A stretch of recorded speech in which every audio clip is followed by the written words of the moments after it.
Bom dia, Farol. Eu gosto tanto desses movimentos no culto. É bebê, é cheirinho bom de Johnson.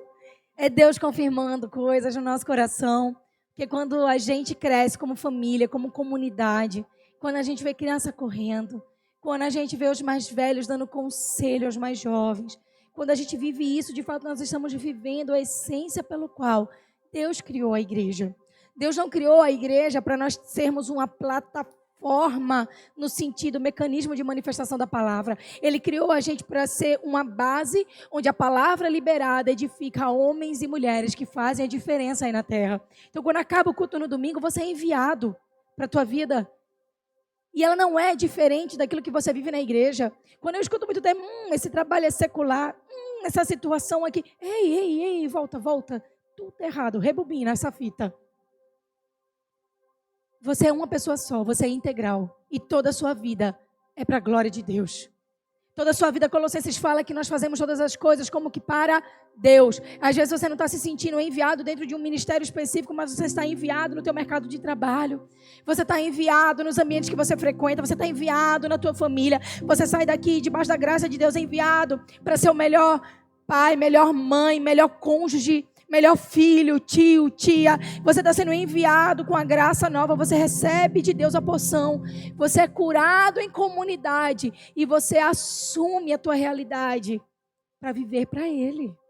Então não existe se isso é secular, não. Tudo é parte da vida de um homem e de uma mulher de Deus. Eu amo dizer que a palavra trabalho vem da palavra vodá, que significa adorar. Então enquanto você está adorando a Deus aqui, você está adorando. Enquanto nós temos o time trabalhando no café, eles estão adorando. Enquanto nós temos pessoas preocupadas, essa casa está limpa para você estar aqui no ambiente gostoso, nós estamos adorando. Enquanto você está na pia lá da sua casa, na sua terapia, você está adorando. Enquanto você está limpando bunda de neném, você está adorando. Enquanto você está passeando com o seu cachorro na rua, você está adorando. E quando você está numa reunião de negócios e você decide não ser como os outros, não queimar ninguém, não passar ninguém para trás, você está adorando. Enquanto você está servindo ao Senhor, ofertando para que a obra avance, você está adorando. Enquanto você está orando com alguém no meio da rua, você está adorando. Enquanto você põe uma criança para dormir, você está adorando. Quando você cuida de alguém que está com necessidades de saúde, você está adorando. Não importa o que você faça, se você faz com todo o seu coração. E se você é um homem ou uma mulher de Deus, você está adorando. Então sai do lugar onde aquilo é uma coisa complicada, sai do lugar onde aquilo é difícil e entra no lugar onde todas as coisas eu faço para Ele. Eu quero adorar. Sabe, os discípulos enquanto caminhavam com Jesus, e nós achamos que o processo de Judas foi um processo instantâneo. Alguém disse para ele, eu te dou 30 moedas de prata e você traz Jesus. Não. Foi um processo que o coração dele já não adorava. O coração dele já não se comprometia. O coração dele já achava tudo complicado, tudo difícil. Meu Deus! A palavra deixa claro nos evangelhos que enquanto todos os discípulos estavam juntando tudo que tinham e estavam trazendo a Jesus, Judas fingia que ajudava, punha a mão na sacola e retirava dinheiro e punha no bolso. Mas se alguém chega ao ponto de fazer isso com dinheiro, já estava fazendo isso com a própria alma. Ele já estava vendo o que ele podia obter em ser discípulo e não o que ele podia oferecer para o que Jesus estava construindo. Havia algo que era diferente a respeito de Judas e não era a atitude. Uma atitude só se manifesta depois disso ser manifesto dentro do coração. Então os problemas e as limitações que você lida hoje na sua vida, elas não começam na ação, elas começam no coração. Então você primeiro não tem um problema com a mentira. Não é que você mente, primeiro você é hipócrita naquilo que você defende e acredita. Você não é sincero. Você sabe de onde vem o nome sincero?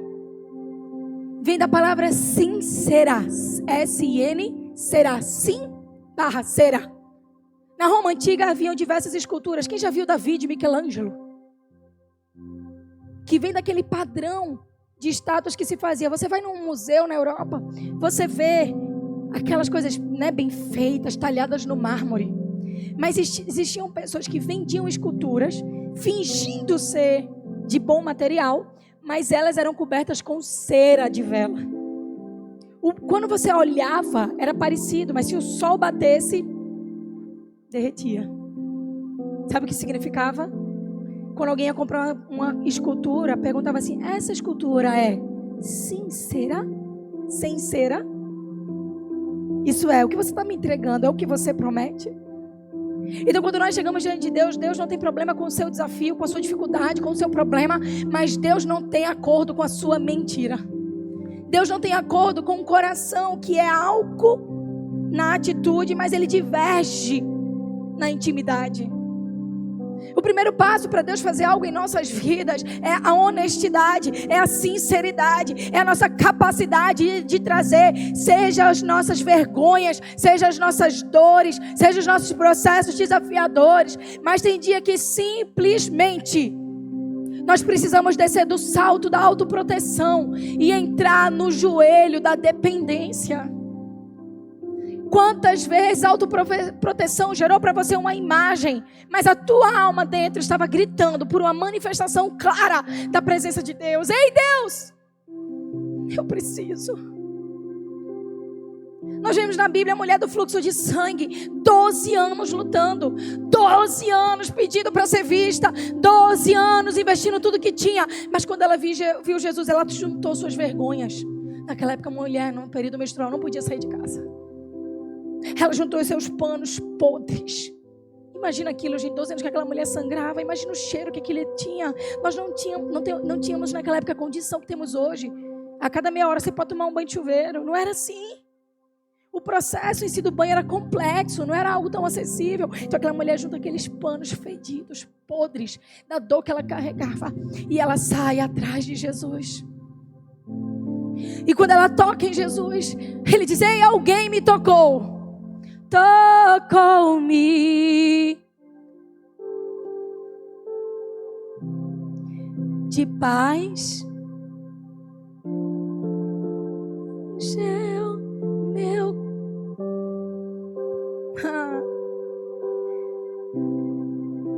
o Senhor Jesus me tocou, livrou-me. E aquela mulher toca ele, Jesus: ei, algo diferente aconteceu aqui. Ei, algo está se movimentando. E os discípulos: Jesus, fala sério. Tem uma multidão te comprimindo, tem uma galera junto de você. Não, mas foi diferente. Foi diferente. Não, Jesus, mas olha, foi diferente. Jesus, vamos. Jesus, não, eu vou parar. Eu vou mudar a minha rota, porque alguém fez diferente. Quem me tocou? Fui eu, Senhor. E o que antes era uma tentativa suicida, disposição de vergonha, agora se transformou no maior encontro da vida daquela mulher. E de repente aquilo que era doença cessa. Aquilo gera vida, mas havia algo no coração daquela mulher. Não importa o preço, eu vou. Não importa a vergonha, nem que seja a última coisa que eu faça, eu vou encontrá-lo. E ele sentiu que algo diferente de alguém tinha ido a ele com a motivação pura, com um coração desesperado e sincero. A palavra nos garante que Deus não rejeita um coração contrito, isso é esmagado, sincero, mas que ele não lida com o orgulhoso. O orgulhoso vai ter que lidar sozinho com ele mesmo. Dou conta, vai dar conta. Depois eu digo logo: dou conta de nada, viu, Jesus? Me ajuda. Eu não dou conta. Eu preciso de você, Senhor. Eu preciso. Todos os dias eu preciso de você. Eu dependo de você. Eu anseio pela tua presença. Eu não dou conta. Um cego gritando no meio da rua: Jesus, filho de Davi, tem compaixão de mim. E as pessoas diziam: cala-te. E ele: não. Jesus, filho de Davi, tem compaixão de mim. Você está vendo ele? Não, mas eu sei que ele vai passar. Então, Jesus, filho de Davi, tem compaixão de mim. E sabe o que vem à minha mente? Os grandes fariseus daquela época, no alto das suas roupas bonitas e douradas, tecidas em marfim e ouro, pedras preciosas, continuavam no alto do templo. Não cure dia de sábado. Não toque em gente imunda. Esse homem pecou. Mas aqueles que a sociedade estava excluindo, indesejando, humilhando, eram aqueles que estavam sendo tocados por Jesus. Onde eu quero estar, não me importa, eu quero estar onde Ele está. Eu só quero estar onde Tu estás. Andar contigo eternamente. De longe eu não quero Te adorar. Leva-me aonde estás. Então eu vou me identificar muito mais com a mulher do fluxo de sangue, com o cego. Eu vou me identificar muito mais com quem for preciso. Se quiser, me identifiquem até com o endemoniado do Gadareno. Mas eu sei de uma coisa: eu quero ser daqueles que tocava nele e era tocado por ele. Deixe os fariseus do alto dos seus templos julgadores, apontando dedos e dizendo quem poderia chegar a Deus. Eu não quero saber quem eles acham que vão chegar. Eu quero chegar. E eu quero tocar e ser tocado pela presença dEle. Eu quero saber quem Ele é. Eu quero me levantar pela manhã e ouvir a voz dEle. Eu quero me deitar pela noite, entregando a Ele as vitórias e as derrotas daquele dia. Eu quero ser conhecida. Quando disserem quem vai ali, o nome dela eu não sei não, mas ela é de Deus. Quem é aquele homem que vai? Eu não conheço muito bem não, mas sei que rapaz, ele ora, viu? Pense num homem fervoroso. Que se me conhecerem, Senhor, me conheçam como uma mulher que quebra o vaso. Que se me conhecerem, Senhor, me conheça como um adorador apaixonado. Que se me conhecerem, Deus, me conheça como alguém que é canela de fogo. Que se me conhecerem, Deus, me conheça como alguém sempre tem uma palavra Tua. Não como alguém perfeito, mas como alguém real, que todos os dias viveu para Te conhecer e ser conhecido por Você. É o que eu desejo, Senhor. Eu desejo ser conhecida pela Tua presença. Eu desejo ser conhecida por Te tocar. Quando nós temos esse entendimento, a maneira como nós decidimos na nossa vida muda muito. Você sai de um padrão onde você decide julgado pela opinião, e você escolhe um padrão onde você decide pela unção. Como assim? Os discípulos passaram dias e dias num lugar, sentados, só esperando o Espírito Santo descer. Eles obedeceram, eles não fizeram nada até que o Espírito Santo se manifestasse, porque Jesus tinha dito que deveria ser assim. Então tem horas na sua vida que você vai ter que parar e esperar, porque esperar nem sempre é perda de tempo. Às vezes continuar no caminho errado é que é o retrocesso. Quantas vezes você colocou o Waze e ele recalculando, porque você continuou se movimentando? Se ao invés de parar num lugar e dizer, eu vou aguardar, eu vou colocar de novo o endereço e vou deixar ele me guiar, você ficou lá tentando dar a volta. Eu sei. Você já viu homem que sempre sabe o endereço? Vou parar para... Não, pergunte não que eu sei. Quando viu, já chegou no Rio Grande do Sul. Porque não perguntou. Ei, Deus, prefiro ser bobinha diante dos olhos dos homens, sentar na Tua presença e Te ouvir, Te conhecer e prosseguir em Te conhecer. Esse é o alvo, Senhor, Te conhecer.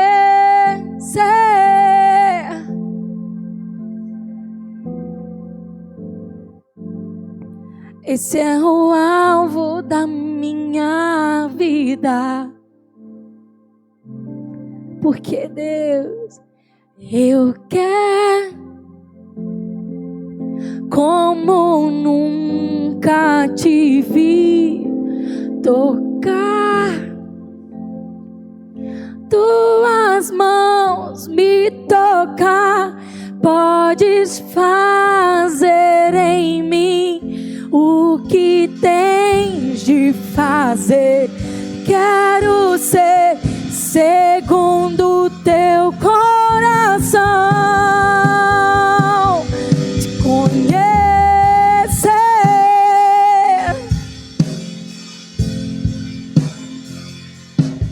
Esse é o alvo da minha vida. Ah, Jesus, que nós sejamos esse povo que te deseja, que te anseia, Pai, que quer ouvir tua voz e quer se movimentar de acordo com o teu propósito, com aquilo que tem na tua palavra, com aquilo que o Senhor diz que é certo, com aquilo que o Senhor diz que é bom, com aquilo que o Senhor diz que é puro, com aquilo que o Senhor diz que é justo. Porque eu simplesmente posso viver uma vida cristã sem nunca ter seguido a Cristo de verdade. Eu posso ser cristão, eu posso ser um dado do IBGE, mas nunca ter sido cristão de verdade. É como dizer que é nordestino e não comer cuscuz. Não faz sentido. Cuscuz é vida. Se quiserem tirar cuscuz da dieta dos outros, que tire da minha, não. Aleluia. Isso é uma palavra de revelação. É saber quem a gente é. Eu quero dizer, não, eu sou campineiro e nunca ouviu falar pão na chapa. Me conta outra. Não é viciado em café? Eu estou achando estranho.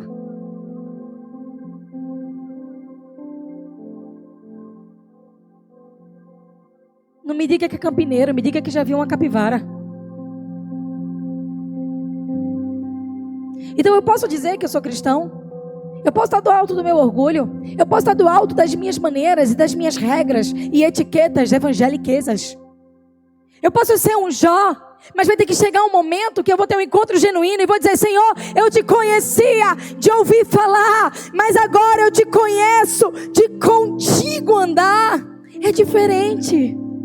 Você pode sentar aí e saber quem Deus é, mas eu quero saber, tu sabe quem é Deus? Você teve experiências com Ele? Porque senão Ele é só mais um artista famoso, que você sabe a altura. Eu lembro da minha geração, as meninas compravam revista Capricho. E elas colavam os pôsteres no quarto. Ai, o Leonardo DiCaprio. Todo mundo sabia o que Leonardo DiCaprio comia, o que Leonardo DiCaprio fazia, para onde Leonardo DiCaprio ia. Assistia os filmes dele, começou tudo no Titanic, que estourou. E todo mundo sabia a altura dele, o peso dele. E eu lembro que um dia eu olhei para minha amiga e lembrei, Leonardo DiCaprio. Eu disse, menina, que agonia desse Leonardo DiCaprio. E eu perguntei a ela, tu sabe quem é Leonardo DiCaprio, né? Qual é a cor dele? Brinquei com ela, saiu me respondendo. Terminou de falar, eu perguntei para ela, e ele, sabe quem é tu? Quem você é para Leonardo DiCaprio? Pois eu quero te apresentar alguém famoso. Alguém que todo mundo fala. Alguém que tem todos os gostos descritos num livro só. Mas essa pessoa tem o desejo de se encontrar contigo. E o nome dela é Jesus. Ele é o leão da tribo de Judá. Ele é aquele que venceu para abrir o livro e seus 7 selos. Ele é o príncipe da paz. Ele é a pedra angular onde nós construímos a nossa vida. Ele não é alguém que a gente conhece. Ele é alguém que nos conhece, nos amou primeiro e se entregou completamente para que eu e você tivéssemos vida e vida em abundância. Deixa eu te mostrar o meu Jesus. Me apaixonei por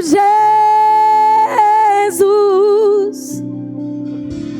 Me apaixonei por Jesus.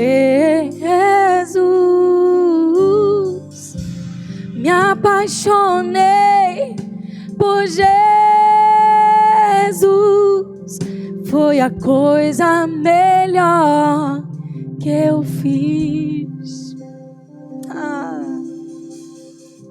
Estando em seus braços, estou protegido.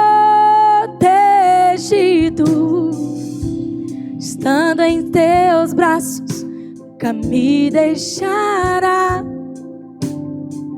Estando em seus braços, não há melhor lugar. O problema é as paixões que nós estamos alimentando. Pelo que estamos nos apaixonando? Por quem estamos nos apaixonando? Porque se você se apaixonar por Ele, quem Ele é, a sua vida será totalmente diferente. Nós precisamos sair da posição do Jó, bom praticante, e entrar na posição do Jó, o Filho de Deus. Aquele que agora o conhecia, de experimentar um relacionamento genuíno com Ele. Isso é a base de tudo, para que de fato a gente possa dizer: Senhor, abra-se. Abra-se na minha vida a tua realidade. Abra-se na minha vida a tua história. Abra-se na tua vida o meu destino. E eu trago isso na palavra de Marcos 7, 31 a 37. E esse versículo vai ser a nossa base principal do que nós vamos continuar a falar hoje para concluir. Mas eu vou ler os 6 versículos anteriores de maneira rápida com você. E saía Jesus dos territórios de Tiro e de Sidom, e tinha ido até o mar da Galileia, pelos confins de Decápolis. Eu quero te lembrar, nesse processo de Jesus, ele tinha tido um encontro com os fariseus, que tinham acusado ele de não cumprir as regras. Jesus era a própria regra. Eles queriam determinar se Jesus devia curar ou não. Eles queriam um protocolo para Jesus obedecer. Aí você, nossa, eu nunca faria isso, faria.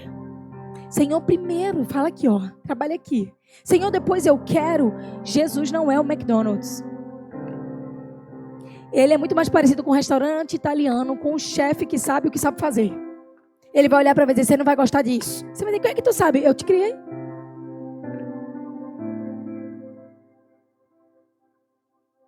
Você vai provar isso? Não, eu te criei, isso vai dar certo. Nossa, eu nunca imaginei que essa combinação ficava boa ali. Eu sei, mas eu sei lidar com os ingredientes. Mamma mia.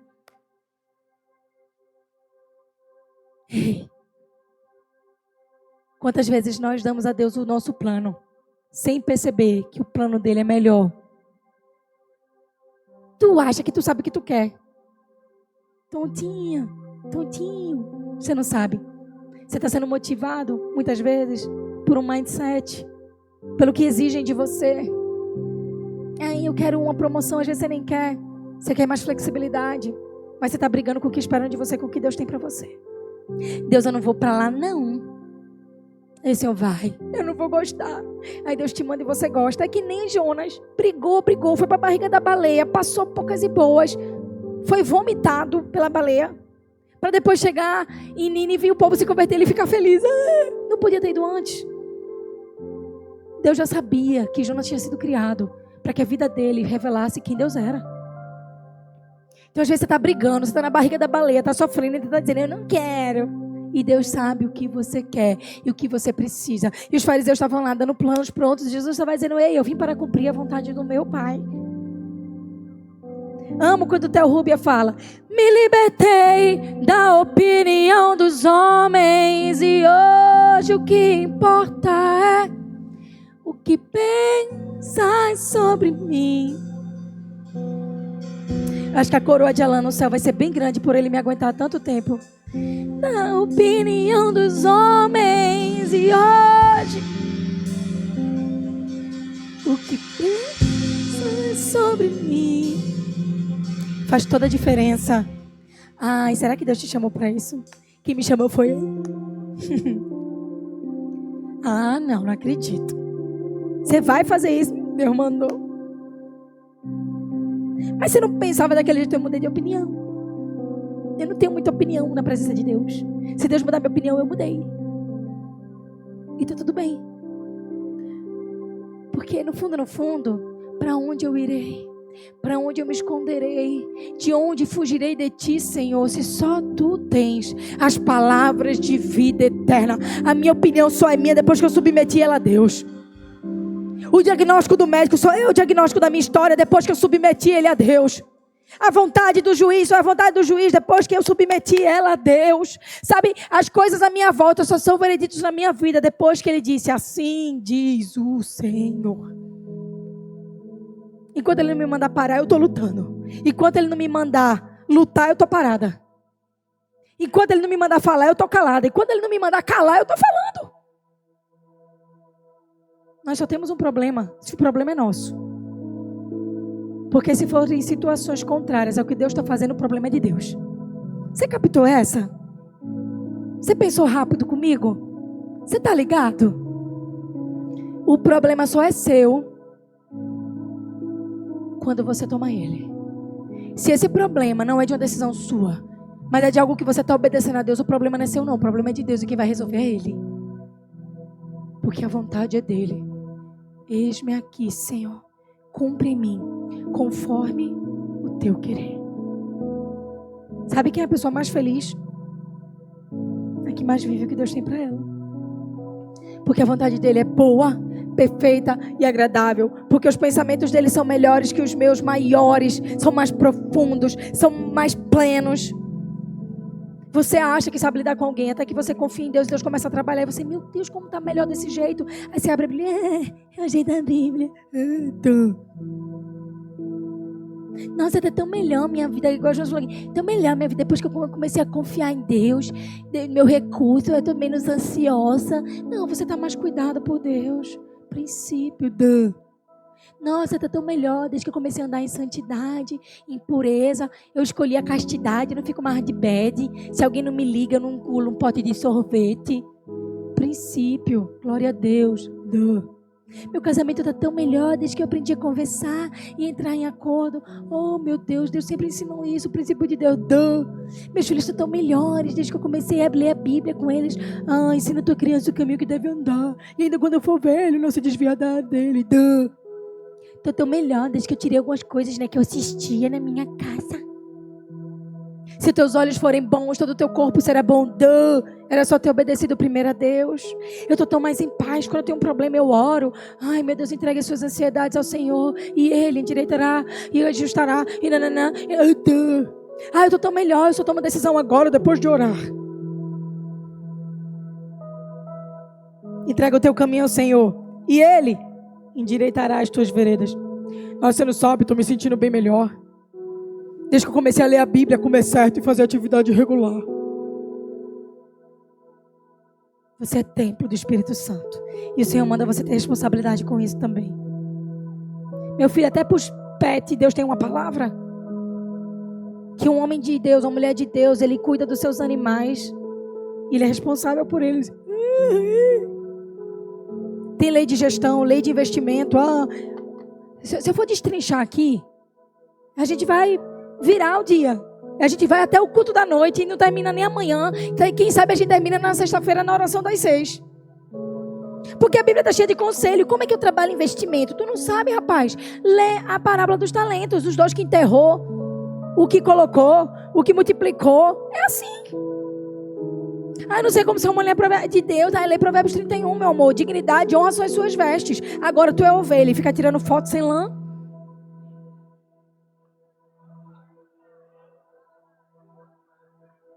Me libertei da opinião dos homens, viu, Senhor? Aí tira uma foto de costas. Parece uma potranca e põe embaixo. O Senhor é meu pastor e nada me faltará. Faltou mesmo não, irmã. Tá ótimo. Pra quê? Eu sou um homem de Deus e está em ambientes que não te promovem a ser um homem de Deus.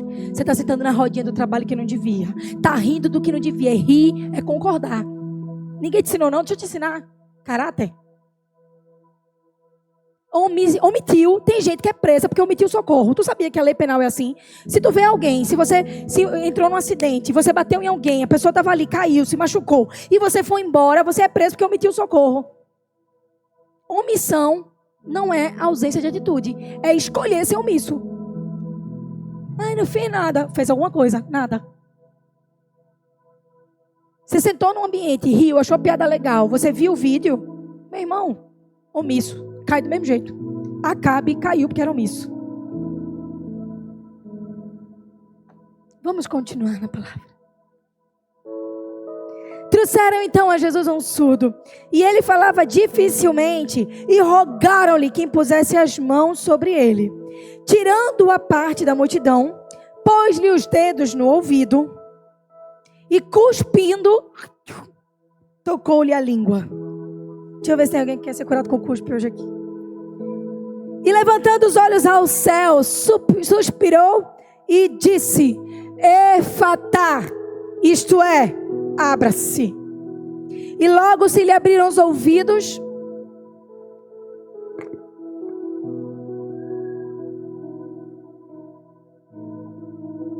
Perdão, gente, um minuto aqui.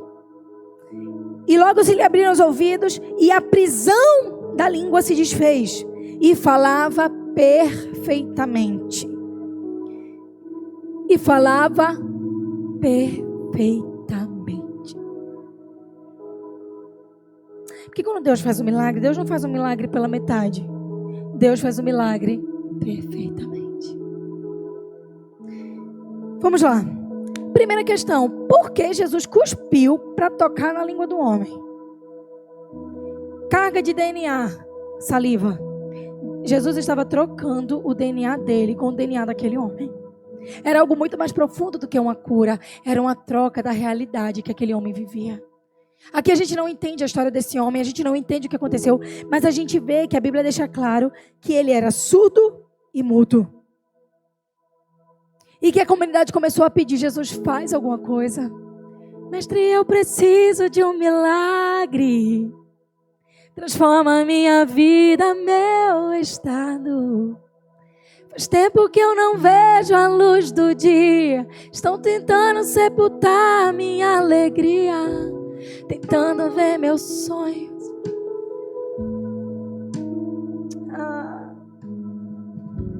Lázaro ouviu a tua voz quando aquela pedra removeu. Depois de 4 dias ele reviveu. Mestre, não há outro que possa fazer. Eu preciso tanto de um milagre.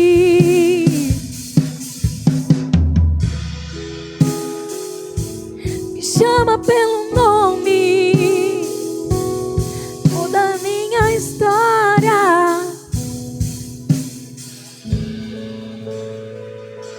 Transforma a minha. Me faz um milagre. Toca nessa hora. Para fora. Ressuscita-me. Isso tem tudo a ver com o que eu vou falar com você. Efatá é uma palavra que vem do aramaico e aparece uma vez só na Bíblia, aqui, no Novo Testamento. E a palavra efatá significa abra-se. Mas talvez algo que nunca foi dito a você é que efatá, como ela está escrita aqui, efatá, significa que se abra no singular. Oxente, mas não era ouvido e não era língua? E a ordem de Jesus não foi uma só, abra-se. E a palavra não deixa claro que havia uma prisão na língua daquele homem. Peraí, a Bíblia podia ter usado qualquer palavra, mas usou prisão. Poderia ter usado qualquer outra palavra. Poderia ter sido uma palavra que tem na Bíblia diversas vezes, mas foi efatá. Efatá. E foi no singular. Abra-se. No aramaico, efatá está no singular. E a expressão está dirigida à totalidade do homem. E não só à audição e a fala. Então Deus estava curando aquele homem de algo mais profundo do que o corpo dele manifestava. Ele toca no ouvido, ele troca o DNA dele quando o homem... Vem cá. Você faz teste de DNA por onde? Pela saliva, meu amor. Agora que se desenvolveu para fio de cabelo, para outras coisas, mas o teste de DNA surge sendo feito na língua. Quando os kits vêm, eles ainda passam uma esponjinha, um algodãozinho na sua bochecha e remove dali carga genética para descobrir o seu DNA. Então Jesus cospe.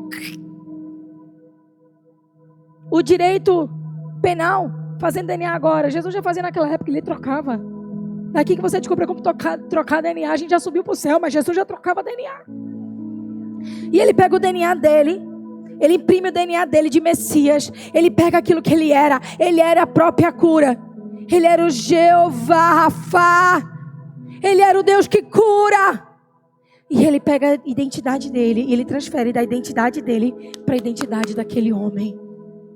E depois que ele faz isso, ele diz: abra-se. Não foi abrão-se. Aí você pode dizer: foi a tradução. Não foi, eu fui no aramaico. Eu fui nos pesquisadores, eu disse: deixa eu ver se eu estou certa. Porque você não precisa me duvidar não, porque eu já me duvido. Ainda bem que Jesus me assegura para mim mesma, porque senão, minha gente, era um perigo. Que bom que Ele te assegura para você. Eu não dou conta. Eu não sou boa. Eu não sou digno. Ei! Ele já mudou a tua história. Então para de voltar para a lama, porquinho. E aceita o teu destino. Você é filho. Você é filha, você é amado, você é amada. Ele está construindo a história dele em você, porque ele te gerou para algo poderoso. Você está aqui nessa manhã. Deus está dizendo para você: para de voltar e revolver a escória do teu passado, porque em lugar da vergonha que você sofreu, você já foi chamado a exultar em dupla honra. Ele quebra cadeias, ele muda destinos. Ele tira eu e você de quem a gente era, de onde a gente estava, e traz a gente à forma original. O mundo nos corrompe. As dores modificam a maneira como a gente sente as coisas. A gente passa a ter uma cautela excessiva, que não é uma cautela de sabedoria, é uma cautela de gente machucada. Você já viu alguém com queimadura, se deixa lá você tocar? Ai, que queimadura linda, vou botar a mão. Eita, não, claro que não. Você está queimado, alguém vai tocar em você, você já, eu estou queimado. Deus pega essas sensações que a gente gerou com base nos traumas que vivemos e Ele subjuga tudo, porque o Deus de paz esmagará Satanás debaixo dos nossos pés. Isso não é teoria, isso é teologia. Então, ele olha para aquele homem e diz: ei, Efata! Essa palavra é usada na totalidade. Na totalidade de quem aquele homem era. Deus estava falando aquilo não simplesmente para uma cura física. Deus estava falando aquilo direto para a totalidade daquele homem. Ele estava querendo gerar uma cura. Jesus estava sendo direto e dizendo: ei, ouvidos, boca, homem, Efata. Eu imagino Jesus com toda aquela força e docilidade ao mesmo tempo, olhando para aquele homem. Aquela história ia mudar para sempre. Aquele homem nunca mais seria o mesmo. Sabe, depois que você tem um encontro com Jesus e que ele grita Efatá sobre você, você nunca mais é o mesmo. Você não é a mesma, porque o que determina isso não é a nossa força de vontade. Nós nos enganamos e nós achamos que Jesus é como ir na academia na segunda-feira. Eu dou conta, estou de dieta. E nós começamos a gerar isso na nossa força. Nós achamos que uma mudança na nossa alma, uma mudança no nosso comportamento é algo que nós só fazemos. Não, ninguém faz nada sozinho que seja duradouro o suficiente, a não ser que faça em Deus. Nós achamos que é assim, nós nos levantamos e vamos fazer alguma coisa. Aí de manhã você toma um shake. Na hora do almoço você comeu salada. Na janta você já pediu a pizza. Não vou comer doce, não vou comer doce, comeu doce. Por quê? Pensou tanto que não ia comer o doce que queria doce. Eu não vou fazer isso, eu não vou fazer isso. Aí faz. Eu não vou xingar ninguém. Leva uma trancada no carro. Filho de Jezabel. Eu hoje vou tratar todo mundo bem. Aí alguém pisa nessa cara. Esquece de controlar as expressões faciais. Só que Jesus não é assim. Ele não pede a você que faça as coisas independente dele. Ele está dizendo a você o que? Eu sou contigo. Eu estarei contigo até a consumação dos dias. Ei, eu vou aos céus, mas eu deixo o meu Espírito. E Ele será conselheiro, consolador. Ele será a graça que você precisa. Graça é exatamente isso, gente. É uma força que eu não tenho em mim, mas que é me dada por Deus para viver e para fazer diferente. O que muda um homem do outro, uma mulher de outra, é o quanto ele se lambuzou, ela se lambuzou na graça. Escandalosa graça é essa que Spurgeon tanto falava. Ele dizia: essa graça que nos tira de um lugar e nos põe em outro totalmente diferente. É a minha decisão de ser tocado por Ele, com o poder dEle, que vai além das minhas fraquezas. Por isso que Ele fala assim: diga ao fraco, eu sou forte. Ele está dizendo: onde que está? Onde que está a tua fraqueza? Deixa eu ser a tua força. Que é? Você é iracundo? Deixa eu ser a tua paz. O que é? Você é postergador? Deixa eu ser a energia que te move. Deixa eu te incomodar para que você haja. O que você é? Facilmente lubridiado? Deixa eu ser aquele que te alerta os caminhos. Você é o que? Confuso, confusa? Deixa eu ser a estabilidade da tua mente. Yahvé, Rafa, Elohim, Shaddai,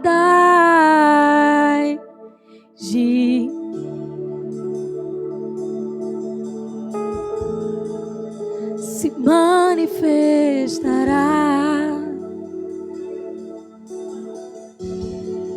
Jesus. Sentimos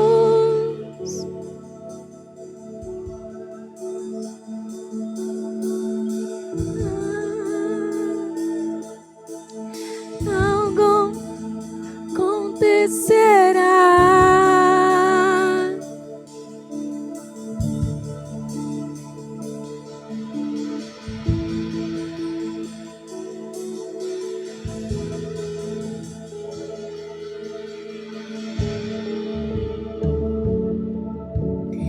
Glória nesse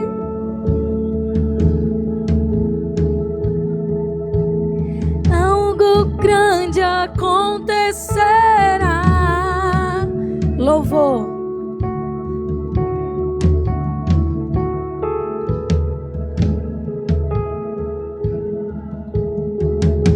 Oh.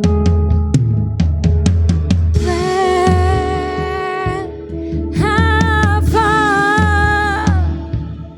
Elohim. E naquele momento havia algo acontecendo dentro daquele homem.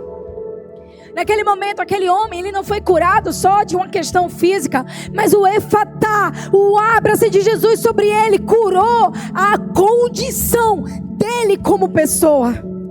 Naquele momento, Jesus estava tirando dele anos que ele carregava uma identidade que não era que Deus tinha para ele. Naquele momento, Jesus estava arrancando de dentro daquele homem a visão que ele tinha: eu só sou um surdo mudo. Naquele momento, a palavra diz que aquele homem falava perfeitamente. Eu quero te dizer, alguém que não ouve, gente, quando começa a falar, não tem como falar, não reconhece a própria voz. A pessoa não tem como falar perfeitamente. Ela vem com a carga dos anos que ela não ouviu. Ela não sabe como expressar as palavras. A língua não foi treinada. Se você começa a estudar, se você entende um pouco disso, você entende que aquela condição daquele homem falar perfeitamente, como a Bíblia diz, era algo que ia além da condição física dele. Deus estava trazendo de dentro para fora essa intensidade. Deus estava trazendo de dentro para fora a mudança de quem aquele homem era. Deus estava trazendo de dentro para fora a realidade que Deus tinha para ele. Aquele homem foi dito a ele como um homem inteiro: abra-se. Quais áreas talvez dentro de você estão fechadas ainda porque você nunca recebeu um toque e você nunca ouviu o próprio Deus dizer a você: abra-se.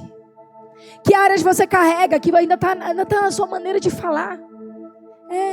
Sei. Uhum. Que linda. Obrigada.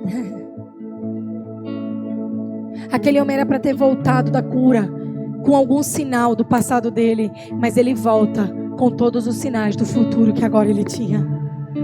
E hoje eu quero te chamar aqui à frente, se você precisa desse efatá. Que área você bloqueou? Que baúzinho é esse aí guardado? Jesus hoje quer a chave, porque ele não quer dizer para você efatá na sua mente. Ele não quer dizer para você: efatá no último problema que você precisa solucionar. Ele quer dizer você: efatá na sua área emocional, na sua saúde. Deus quer dizer para você hoje efatá como inteiro. Ele não quer dizer um efatá para algo que você nomeou. Ele quer dizer efatá para mim, para você. Ele quer dizer efatá, Davi. Efatá, Sofia. Efatá, Wellington. Efatá, Aline. Efatá, Douglas. Ele quer dizer um efatá para você inteiramente. Ele hoje quer gritar um efatá nas nossas histórias. O ouvido e a boca será aberta, fica tranquilo. Mas deixa ele dizer efatá para você no singular, para o filho e para a filha. Deixa ele mudar a tua história quando ele diz sobre você efatá. Deixa se abrir o chamado que está dormindo.